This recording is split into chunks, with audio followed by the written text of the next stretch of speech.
All right, I saw that Xavier Thomas was really active. He made a couple of good plays for sure. He's going to get completely dominant when the coaches can get him to stop overrunning plays. Obviously, when you're that fast, you really like to get to the outside and get to the quarterback. And sometimes the quarterback sucks up in the middle, and you've already lost the play. And I saw that happen with him a couple of times, but the other guys looked all right. And again, I mentioned the defensive tackles missed some tackles. But overall, I thought they had a pretty solid performance, especially Tyler Davis, like you said, freshman, getting the start. Looked really disruptive, so I was really proud of him. But overall, gave him a B. It's not too bad. Linebackers, again, we had a couple of missed tackles there. A couple of broken ankles I saw at times. So I wasn't super excited about what I saw there. Chad Smith, Chad Smith actually played pretty well, but I did see him get his ankle broke a time or two.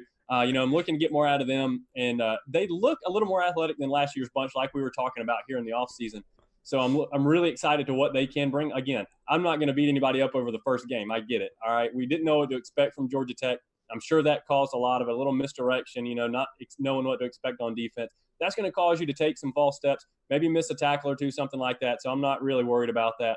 I gave him a B plus, and I gave him that plus based on Isaiah Simmons alone. We talked about Isaiah Simmons and how dominant he is. So he bumped him up to a plus there for me.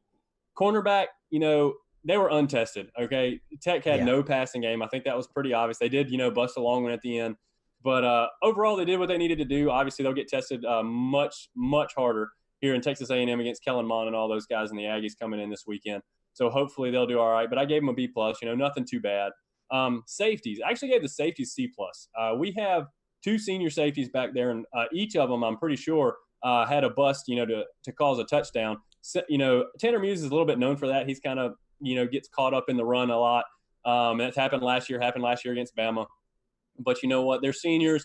They need to cut those mistakes out. I'm sure they will. Kayvon Wallace hadn't had a mistake like that, that I can remember. And he had one, I believe, a bust for a touchdown. But, they'll get that fixed next week, and they're going to need to for A&M.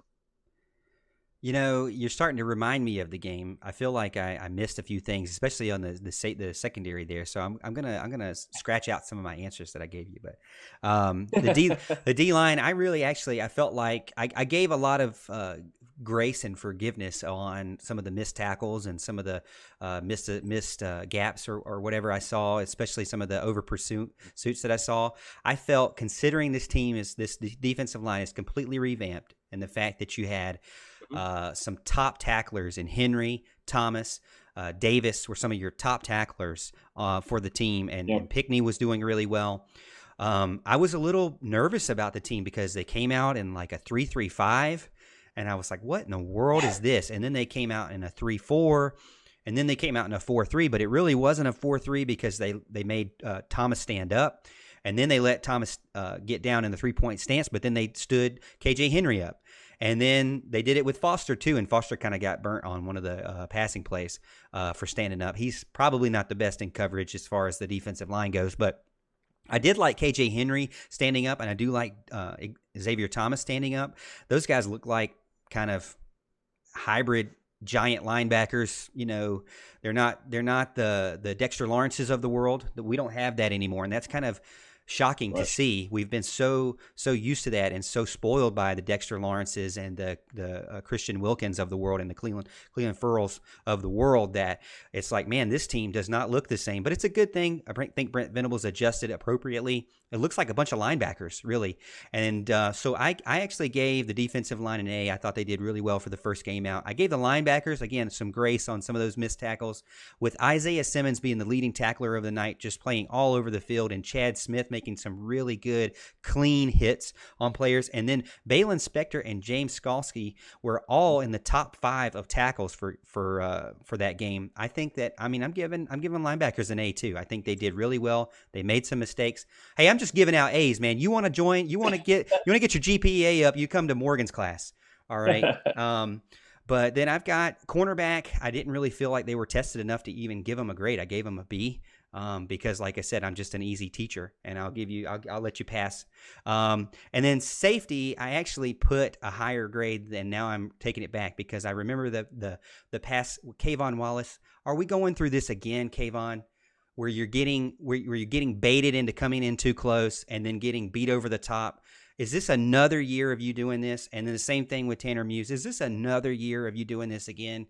I'm a little bit worried about that, especially going into the Texas A&M game. We're going to talk about that more. I know you guys are chatting about the Texas A&M game and Kellen Mond doing the same thing to us. We're going to talk about that. Just hang tight. It's segment number 4, so don't leave us. But I'm going to give them a C as well. I'm going to downgrade that. They did have 2 interceptions, though, so you got to give them respect for that. And then Johnson, here's what I thought was really telling for this defense.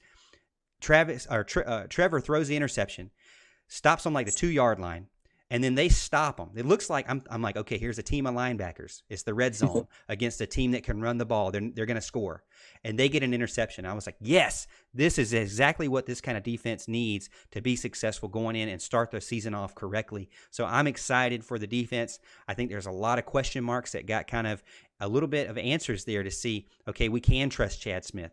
Okay, we can trust Skalski. We can trust Simmons. We can definitely trust Tyler Davis. Like I said, towards the end of the game, Tyler Davis was getting double teamed.